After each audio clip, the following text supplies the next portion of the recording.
क्या तुम मेरी इस बात पे यकीन करोगे कि पबजी खेलने से आंखें खराब या कमजोर नहीं बल्कि चील की तरह तेज होती है? या फिर पबजी खेलने से भाई लाइक लिटरली ब्रेन की प्रोसेसिंग पावर और फोकस इंक्रीज होता है, जिसकी वजह से हमारी मेमोरी इंक्रीज होती है और हम एग्जाम्स में ज्यादा मार्क्स लाते हैं। 100 on 100। भाई पबजी खेलने के बहुत से फायदे हैं और ये बात मैं अभी से ही कह देता हूँ। और इसीलिए ये वीडियो अकेले मत देखना, अपने माँ बाप बाबू बाबा सबके साथ देखना ताकि उन्हें भी पता चले, क्योंकि आगे इस वीडियो में मैं ऐसे पबजी के रियल लाइफ एप्लीकेशंस के बारे में बताने वाला हूँ जिसके बारे में सुनकर आपके मम्मी पापा तो बस यही कहेंगे, जा बेटा जी ले अपनी जिंदगी, बन जा तू भी स्ट्रीमर और खोल दे अपना भी यूट्यूब चैनल और खेल पबजी 24 घंटे। भाइयों हमारी खुशियां लौट आ रही है और इसीलिए नीचे कमेंट्स में ठोको जय पबजी। अगर आपने जय पबजी नहीं ठोका तो आप पबजी के सच्चे फैन नहीं हो। अब एनीवे यार बहुत बकवास हो गई, अब let's get directly into the topic. क्या पबजी खेलना आपकी सेहत के लिए अच्छा होता है या फिर नहीं?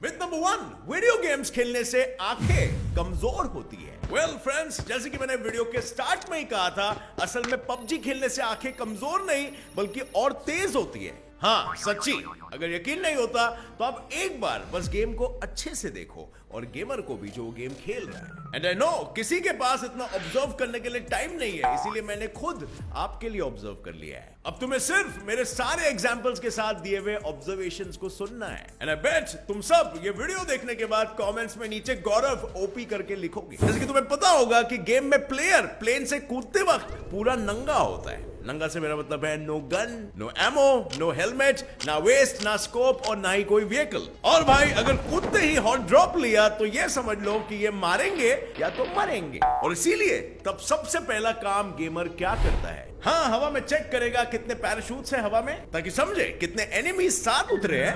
और ये देखने में लोगों को 5 सेकेंड्स भी नहीं लगते हैं। लाइक लिटरली गेमर्स 5 सेकेंड से भी कम में हवा में मौजूद सारे एनिमीज को गिन लेते हैं। यहाँ उनके आंखों की तेजी देख रहे हो, कितने कम सेकेंड्स में वो एनिमीज को स्पॉट कर लेते हैं। कितनी जल्दी वो लोग सारे इंफॉर्मेशन को स्कैन कर रहे हैं, लाइक कितने एनिमीज है, कौन अल्ट्रा है, कहां फाइट चल रही है, कितने मर चुके हैं एंड ब्ला ब्ला ब्ला ब्ला। और फिर उतरते ही उन्हें क्या करना है पता है? सबसे तेज और सबसे पहले गन ढूंढनी है ताकि एनिमीज को ढूंढ ढूंढ के पेला जा सके। पर अब आएगा गेम में असल ट्विस्ट। हालांकि सारे गन्स का कलर अलग है, उसमें लगने वाले एमो का कलर अलग है, गन के अटैचमेंट्स का भी कलर अलग है, और यहां तक कि दूसरे सब रिसोर्सेज जो मिलते हैं उन सब का भी कलर अलग है। और जो सीन का कलर है और जो इन सारी चीजों का कलर है वो एक दूसरे में कैमोफ्लेज यानी कि ब्लेंड हो जाता है। और इसकी वजह से वो सारी चीजों को स्पॉट करना स्टार्टिंग में काफी मुश्किल हो जाता है। और अब उन्हें वो सारी चीजें पहले ढूंढनी पड़ेगी, और अगर किसी एनिमी को वो पहले मिली तो वो मस्त पेलेगा तुम्हें। और इसीलिए गेम और भी ज्यादा खेलते खेलते तुम्हारी आंखें तेज हो जाती है, इतनी तेज कि वो सारे कलर्स को आसानी से डिस्टिंग्विश करने लगती है, और यहां तक कि आपका ब्रेन और भी ज्यादा फोकस, उसकी प्रोसेसिंग स्पीड भी बढ़ जाती है। सारी चीजों और आवाजों पे खेलते खेलते आपका ब्रेन जो ट्रेन हो जाता है अलग अलग कलर्स, शैडोज और मूविंग ऑब्जेक्ट्स को डिस्टिंग्विश यानी डिफरेंशिएट करने में, वो आपके ब्रेन को और भी ज्यादा फास्ट बनाता है। और ये कलर्स को आसानी से डिफरेंशिएट करने की ट्रेनिंग जो उन्हें गेम से मिली, ये बड़ी आसानी से रियल लाइफ में भी काम में आती है। लाइक फॉर एग्जांपल, जब कोई गेमर बहुत ही घने कोहरे में या फॉग में गाड़ी चलाता है तो उसके एक्सीडेंट्स होने के चांसेस बहुत ही कम हो जाते हैं। और ऐसा क्यों? वेल ये इसीलिए क्योंकि घने कोहरे में काफी सारी चीजें डिफरेंट शेड्स ऑफ ग्रे की दिखने लगती है, जो कोई भी गेमर बड़ी आसानी से इजी पीजी वे में डिफरेंशिएट कर लेता है। और उन्हें ये बड़ी आसानी से समझ आता है कि इतने घने डेंस फॉग में कोई व्हीकल उनसे पास है या फिर दूर। और तो और एक बार कुछ रिसर्चर्स ने गेमर्स और नॉन गेमर्स के बीच में कुछ रिसर्चेस भी किए थे, और अंत में जब उन रिसर्चेस का रिजल्ट दिखाया तब वो डेटा देखकर पूरी दुनिया हक्का बक्का बहुत चक्का रह गई। क्योंकि जब उन्होंने एक बुक से किसी एक गेमर या नॉन गेमर को एक वर्ड ढूंढ के निकालने के लिए कहा, तब गेमर्स ने वो वर्ड फटाफट ढूंढ लिया, जबकि नॉन गेमर्स ढूंढते ही रह गए। और क्यों? क्योंकि गेम में उनका ब्रेन बहुत आसानी से ट्रेन हो चुका था सारी चीजों को फटाफट ढूंढने में। पर नॉन गेमर्स में ये चीज अनफॉर्चुनेटली नहीं होती है। और अब ये था साइंटिफिक प्रूफ कि पबजी खेलने से आपकी आंखें कमजोर नहीं होती है। सो अब बढ़ते हैं मिथ नंबर 2 की ओर, जो है फोकस। चलो अब बात करते हैं फोकस की। जब गेम में प्लेयर प्लेन से कूदता है तो तुमने ये बात नोटिस की होगी कि गेमर का फोकस डायरेक्टली इंक्रीज हो जाता है, उसकी आंखें एक झटके में स्क्रीन पर गड़ जाती है और अब वो गेम एंड होने के पहले स्क्रीन के अलावा किसी और जगह पे फोकस नहीं करता है, क्योंकि सीधी सी बात है, नजरें हटी दुर्घटना घटी। गेमर की आंखें और कान हमेशा पूरे के पूरे गेम में फोकस्ड ही रहते हैं, क्योंकि कभी भी फुटस्टेप की आवाज, व्हीकल्स की आवाज और फायरिंग की आवाज कहीं से भी आ सकती है, और बिना विजुअल के कोई भी आवाज अगर आई तो कहां से आई, अप्रोक्सीमेटली कितने दूर से आई, कितने जनों की आवाज आई, ये सब ब्रेन को कैलकुलेट करना इंपॉर्टेंट हो जाता है। और यहां तक कि आपका ब्रेन आपकी आंखों की मदद से विजुअली फोकस्ड भी हो जाता है। जैसे कि हर जगह वो ढूंढता रहता है कि कहीं कोई सांप बना हुआ तो नहीं है या फिर कोई गीली सूट में कहीं सोया हुआ तो नहीं है, और इसीलिए गेम खेलते वक्त गेमर्स का पूरा ब्रेन और फोकस गेम में गड़ा हुआ होता है, और इसीलिए गेम खेलते खेलते आपका ब्रेन एक तरीके से ट्रेन हो रहा है कि किसी एक चीज में ज्यादा टाइम तक फोकस्ड रहे, और इसीलिए फिर वो इंसान चाहे गेम खेल रहा हो या कुछ और कर रहा हो, उसका फोकस हमेशा बना ही रहेगा। जैसे कि अगर कोई गेमर पढ़ने बैठा तो उसका फोकस हमेशा उसके बुक्स में ही रहेगा और कहीं नहीं, बाकी की इंफॉर्मेशन उसका ब्रेन ब्लॉक करता रहेगा। Number 3, hand and eye coordination. अब भाई लोग, अगर कोई फ्यूचर डॉक्टर ये वीडियो देख रहा है और वो पबजी खेलता है या फिर ये पॉइंट सुनने के बाद वो खेलेगा, तो boss I bet on you, तुम्हारे द्वारा की जाने वाली सारी सर्जरीज में 27 to 35% कम एरर्स या मिस्टेक्स होने वाले हैं। पर भाई ऐसा क्यों? चलो एक बार वापस से इसे गेम की मदद से समझते हैं। एडिटर साहब, ले आओ गेम वापस से एक बार स्क्रीन पर। अब ये देखो, ये है गेम और ये है गेम खेलते गेमर जी। अब क्या गेमर जी का ध्यान बटन्स पर है या स्क्रीन पर चलते गेम पर है? ऑब्वियसली गेमर का ध्यान उसके एनिमीज पर है, पर जब वो बटन्स को नहीं देख रहा तो उसकी उंगलियां कैसे इतना प्रिसाइसली इतना अच्छा गेम खेल रही है? वेल, ये इसीलिए क्योंकि उसका ब्रेन गेम खेलते खेलते इतना ट्रेन हो गया है कि उसके फिंगर्स को अब सारे बटन्स पता है, कौन सा फायर का है, कौन सा जंप का है, कौन सा क्राउच का है या फिर कौन सा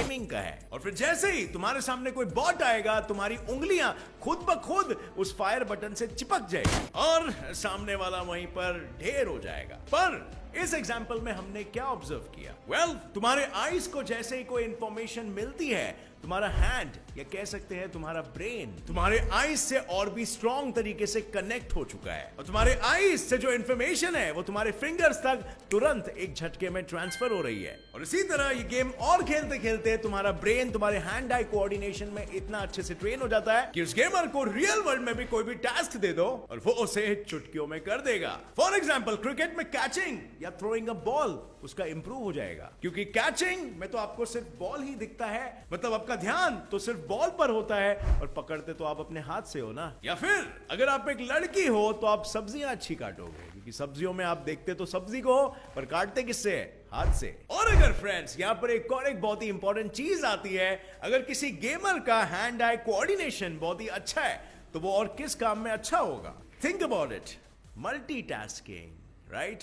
पर एग्जैक्टली आखिर कैसे? वेल, एज अ बिगिनर जब तुम गेम खेलना स्टार्ट करते हो तब तुम एक वक्त पे या तो मूवमेंट करते हो या तो फायर, पर खेलते खेलते तुम क्या सीखते हो? मूवमेंट के साथ साथ जंप या क्राउच और उसके साथ साथ एम लगा के फायर भी करना। और अब यहां देख रहे हो, आपका ब्रेन एक साथ में तीन चीजों पर फोकस कर रहा है और आपको पता भी नहीं चल रहा है। यानी आसान शब्दों में कहे तो आप मल्टीटास्किंग अच्छे से करने की ट्रेनिंग ले रहे हो। और हम ठहरे तो निठल्ले 1 या 2 घंटे तो नहीं खेलते, बल्कि खेलते हैं 10-15 घंटे, और इसी वजह से गेमर का ब्रेन फुल्ली ट्रेन हो जाता है मल्टीटास्किंग के लिए। अब जरा ये सोचो कि ये न्यूली एक्वायर्ड स्किल हमें रियल वर्ल्ड में कहां पे काम आएगी? वेल, बहुत सी जगह। लेट्स से अगर आप एक कुक हो और आप 3 डिशेस को एक साथ कुक कर रहे हो तो मल्टीटास्किंग आपको डेफिनेटली काम में आएगी। या फिर जैसे वैज्ञानिकों ने देखा है कि अगर स्टूडेंट्स गेमर्स होते हैं तो वो एक्सप्लेनेशन के साथ साथ नोट्स को फटाफट लिख लेते हैं, क्योंकि नोट्स लेते टाइम तुम्हें कानों से सुनना है और फिर वो इंफॉर्मेशन को ब्रेन प्रोसेस करेगा और फिर उसके बाद तुम्हें हाथ यूज करके लिखना है, और ये चीज नॉन गेमर्स का ब्रेन जल्दी से नहीं कर पाता है, और इसीलिए ज्यादातर वो लोग पीछे छूट जाते हैं। और अब तुम में से कोई एक बोलेगा, गौरव वेट, तुमने तो डॉक्टर्स के बारे में बात करने की बात की थी। जैसे फॉर एग्जांपल लैप्रोस्कोपिक सर्जरी में डॉक्टर्स बॉडी के अंदर रिमोट कंट्रोल इंस्ट्रूमेंट्स डालते हैं और फिर स्क्रीन पर देखते देखते रिमोट कंट्रोलर की मदद से आपके बॉडी के अंदर ऑपरेशन करते हैं। Operation sounds familiar gamers? और अब अगर डॉक्टर्स पबजी खेलते हैं तो उनका हैंड आई कोऑर्डिनेशन और भी अच्छा होगा, मतलब ऑपरेशन में उनसे काफी कम मिस्टेक होगी, उनका प्रिसीजन यानी काम करने का तरीका भी काफी अच्छा होगा। नंबर 4 या 5 जो भी, लेकिन पॉइंट है टीम वर्क। अब लोग, जैसे कि हम सबको ये पता है कि पबजी एक टीम गेम है, 4 लोग मिलकर ये गेम खेलते हैं। मतलब सिंपल सी बात है, गेम जीतने के लिए सबका जिंदा रहना जरूरी है। एक दूसरे को सपोर्ट देना, एक दूसरे के कॉल्स को सुनना, टीम को सपोर्ट करना उतना ही इंपॉर्टेंट है जितना नंबर 1 आना या फिर MVP बनाना। मान लो तुम टीम लीड कर रहे हो तो डिसीजन लेना है या रश करना है या सेफ प्ले करना है। रश के टाइम पे कौन सा असॉल्टर अंदर घुसेगा, कौन नेड करेगा, कहां नेड करेगा, नेड का मतलब by the way grenade, fall back करना है या फिर नहीं, ये सब डिसीजंस आपको खेल के दौरान लेते रहने पड़ते हैं। और इस वजह से एज ए लीडर तुम्हारी डिसीजन मेकिंग भी स्ट्रांग होती है। और अगर तुम लीडर नहीं भी हो तो टीम को कैसे सपोर्ट करना है, तुम्हारे गेम प्ले पे कितना अटेंशन होना चाहिए, और अगर कभी रश के दौरान तुम्हें इंपॉर्टेंट डिसीजंस लेना पड़े तो क्या तुम वो सही तरीके से करते हो या फिर नहीं। ये सारी चीजों से तुम्हारी टीम वर्क अच्छी हो जाती है, डिसीजन मेकिंग कैपेबिलिटीज भी अच्छी हो जाती है और तुम्हारा अटेंशन भी एकदम अच्छा हो जाता है। और ये तीनों की जरूरत तो किसी भी जॉब या बिजनेस स्टार्टअप में होती है, क्योंकि अगर तुम्हें टीम में काम करना नहीं आता तो कोई कंपनी तुम्हें एक्सेप्ट नहीं करेगी। फॉर एग्जाम्पल यूट्यूब ले लो, एक वीडियो के पीछे राइटिंग और एडिटिंग टीम अलग होती है, और अगर किसी भी टीम में से कोई एक जन भी अच्छे से काम नहीं करेगा तो वीडियो अच्छी नहीं बनेगी। और इसीलिए इट्स इंपॉर्टेंट कि तुम्हारी टीम वर्क वाली पर्सनालिटी हो जो पबजी तुम्हें देती है। और इसी के साथ मैंने तो ये तक नोटिस किया है कि जब लोग ऑटो मैचिंग ऑन रख के अननोन प्लेयर्स के साथ खेलते हैं तब उनके कई सारे न्यू फ्रेंड्स बन जाते हैं और उनका सोशल नेटवर्क भी बढ़ जाता है। वो लोग ज्यादा लोगों से बातें करने लगते हैं और वो लोग काफी सोशली भी ओपन हो जाते हैं, इंटरैक्टिव बनते हैं, फ्रेंडली बनते हैं, जो एक तरीके से एडेड बोनसेस है। और ऐसे तो कई सारे एडवांटेजेस है, जैसे फॉर एग्जांपल अमेरिकन साइकोलॉजिस्ट और वैज्ञानिकों के अनुसार पबजी खेलने से दिमाग में ग्रे मैटर बढ़ता है। सिंपल भाषा में गेमर के ब्रेन सेल्स बढ़ते हैं, जिसकी वजह से उनकी बॉडी पे उनका कंट्रोल और भी अच्छा होता है। और उसी के साथ साथ उसके सेंसेस जैसे कि सुनना, देखना, छूना, टेस्ट करना और भी ज्यादा तेज तरार हो जाते हैं। और इसके अलावा साइंटिस्टों ने यह भी कहा है कि गेम खेलकर इंसान का स्ट्रेस रिलीव होता है, क्योंकि रियल वर्ल्ड से हमें गेम वर्ल्ड में घुसने का मौका मिलता है और हम हमारी सारी परेशानियां एक साइड रख के आराम से गेम खेल सकते हैं। इस हेक्टिक की दुनिया से कुछ टाइम के लिए हमारा स्ट्रेस रिलीव होता है और हम एक तरीके से रिचार्ज होते हैं। और अब एक बड़ा सा एडवांटेज सुन लो, अगर तुम एक अच्छे गेमर हो तो तुम स्ट्रीमिंग कर सकते हो, EA स्पोर्ट्स जैसी बड़ी बड़ी कंपनीज में गेम टेस्टर बन सकते हो, या फिर गेमिंग को कॉम्पिटिटिव लेवल पे लेके जाकर अपना करियर इसमें बना सकते हो। And that's something which is really exciting, right? So चलो फ्रेंड्स, अब एक फाइनल सा ट्विस्ट इस वीडियो में। जैसे कि हमें पता है मेरे समझदार दोस्तों, कोई भी चीज की अति हमेशा हानिकारक होती है, और वैसे ही पबजी का एडिक्शन भी आपके लिए काफी हानिकारक हो सकता है। डॉक्टर्स के अनुसार आपको सिर्फ 7 से 8 घंटे पबजी खेलना चाहिए, एक दिन में नहीं रे पगलू, एक हफ्ते में। और अगर इससे ज्यादा तुम खेलोगे तो एक हाई चांस है कि तुम एडिक्टेड हो सकते हो, और एडिक्शन फिर एक दूसरे सेट ऑफ प्रॉब्लम्स लेकर आएगा। अगर आपको डोपामीन एडिक्शन पे वीडियो देखना है कि एडिक्शन कैसे लगता है और किसी भी चीज का आपको लग सकता है, तो आप ऊपर आई बटन पे क्लिक कर सकते हो, और मैं डेफिनेटली रेकमेंड करूंगा तुम वो वीडियो देखना, और उसके साथ साथ सुपर स्टिमुलस पर भी वीडियो देखना। ये दोनों वीडियोस तुम्हें एक रिस्पॉन्सिबल इंसान बनाएंगे, और सारे वो एक्टिविटीज जो हमारे दिमाग को डोपामीन देते हैं, या इन शॉर्ट हमें मजा देते हैं, उन्हें रिस्पॉन्सिबली यूज कैसे करना है वो समझाएंगे। तो that's it for PUBG my friends. उम्मीद है आपको ये वीडियो पसंद आया और इससे कुछ नई बातें आपको बिल्कुल जानने मिली। और अगर ये वीडियो पसंद आया तो अभी ठोको एक लाइक और नीचे कमेंट सेक्शन भर डालो ओपी गौरव स्पैम से। तुम्हारा भाई तुम्हारे लिए इतनी अच्छी इंफॉर्मेशन जो लेके आया है। एंड दैट्स इट फ्रेंड्स, अगर आप नए हो तो सब्सक्राइब का बटन हिट कर दो और बेल नोटिफिकेशन को ऑन कर लो, ताकि आप आगे आने वाली हमारी कोई भी वीडियो की अपडेट को मिस ना कर सको। And as always, get set fly का मंत्र, stay curious, keep learning and keep growing. Jai Hind.